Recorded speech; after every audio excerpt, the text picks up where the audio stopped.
Napier's approach was analytical. I don't have the calculus background for it, but I'll put up a few images and ideas for those who care to follow up.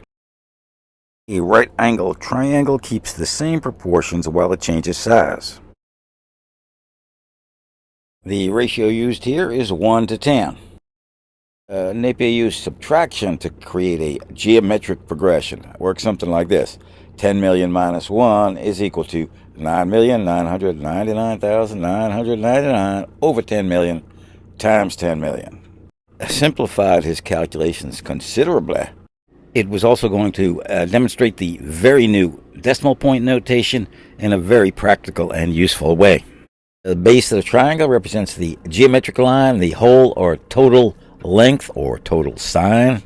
Scale has to be greatly exaggerated in order to fit on the page. In this case, the vertical leg of the height of the triangle is the unit part. You would get a 10 million minus 1 over 10 million as the common ratio or the common multiplier of the geometric progression. A compass arc measures or cuts off the first part from the whole. Here's Table 1, Proposition 16 has a table there shown in the upper right, and showed how he uses subtraction to get the same effect. The result is a similar and smaller triangle with the same angles. And you get the ratio of the remainder of the whole is 9,999,999 to 10 million. And the height of the new remainder triangle is still 1/10 millionth of its length or base. He is going to repeat that process for 100 times, each time keeping the same ratios between the height and the base. And he gets this result, which he rounds off to 10 million minus 100, the numerator for the next ratio. He does this 4 times. He creates 4 different ratios. The first 2 build up to the second 2, which form the basis of the third table. It's the Constructio Propositions 18 through 20. The ratios can all be reduced, and they're always all equal multiples of the lowest unit value. As per Proposition 18, the third table consists of 69 columns. That's 68 repetitions of the first, and 21 rows. That's 20 repetitions of the first. As Moulton says, there's 1,400 numbers, or approximately 1,400 numbers, and I am not sure I got the actual math correct. And they're all distributed over the sign, over the whole sign.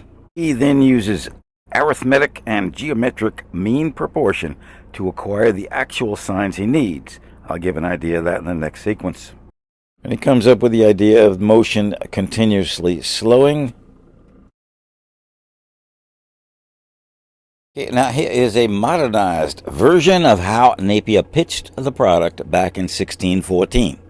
The numerals represent the time units. The spaces between the letters is the distance traveled, therefore the speed or velocity. The upper line is an arithmetic progression for the exponents today, and the lower left is a geometric progression.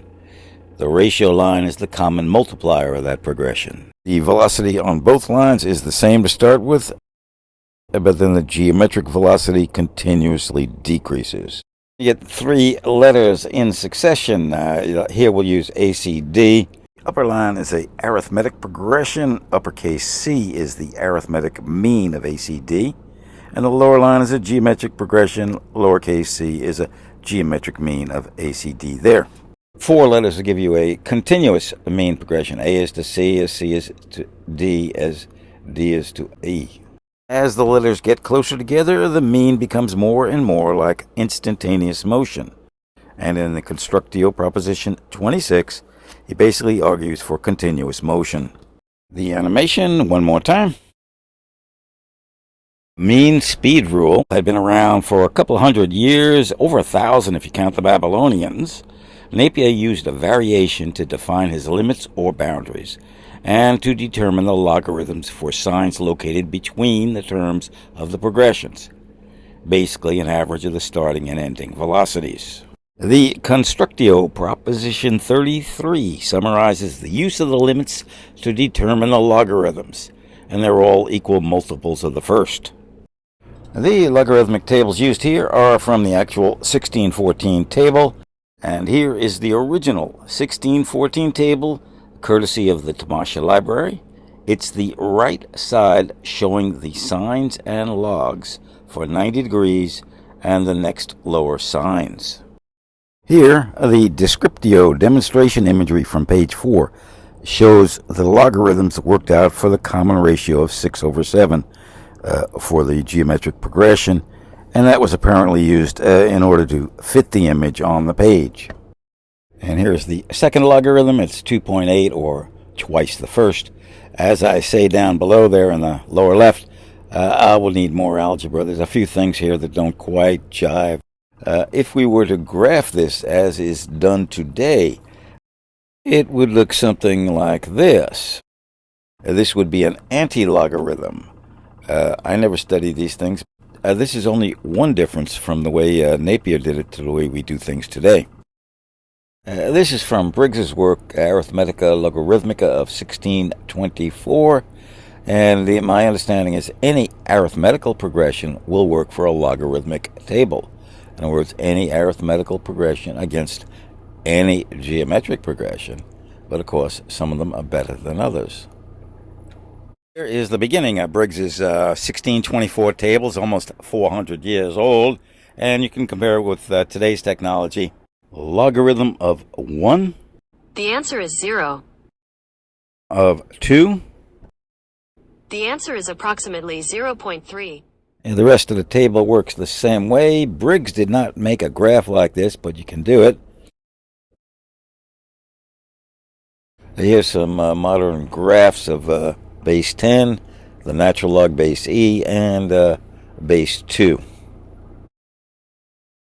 Euclid 613 will help with both Napier's mean progression and with Descartes. And Napier seems to have inspired Descartes. The transition from proportion to equations took place between 1619 and 1637, the date of geometry. And you can find the actual equations at footnote 75 of the Smith and Latham translation. The copyright status there is not clear to me, so I won't show them here. And I'm not going to correct that typo either. Geometry, it was just a chapter in the discourse on the method. And if you read the introduction there, he says mathematicians always refer to proportion. But by the time Descartes is finished, he has moved on to equations. The idea that Descartes may have gotten his ideas from Zarlino is summarized here. And then we got a letter to Beekman dated March 26, 1619, so it's around the same time frame as both the Descriptio and the Constructio, and it refers to a general solution to all possible problems. He wasn't quite aware of what we need calculus for, but then neither am I. And then you got the drawing made by Leibniz from his private notes. If Leibniz was interested in it, so am I. And this image I created way back when to show the similarities between a 12-tone equal-tempered guitar and a Napier's original scale. And in relation to from Napier to Newton can be seen here in this statement by Newton. The thought of accommodating the lately discovered doctrine of decimal fractions in like manner to species, or as I would call it, algebra. Napier was the main introducer of decimal fractions into common practice, shortly preceding Newton. And here's some more information on the method of fluxions and infinite series by Newton, just for general background.